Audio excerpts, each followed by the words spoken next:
Dragi moji pratitelji, dobro mi došli u kanal Kornelija priče.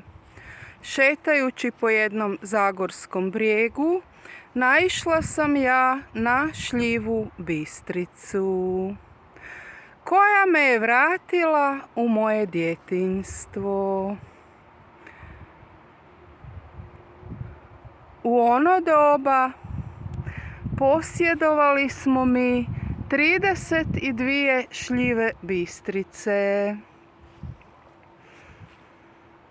od kojih je moj otac pekao rakiju, šljivovicu, a moja majka kuhala pekmez.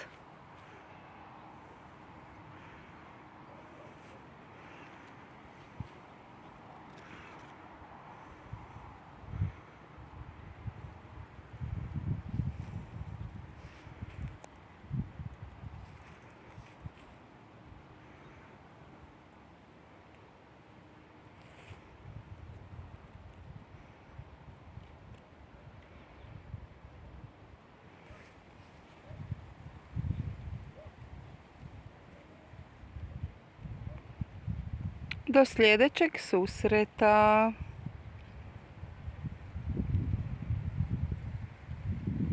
Bog.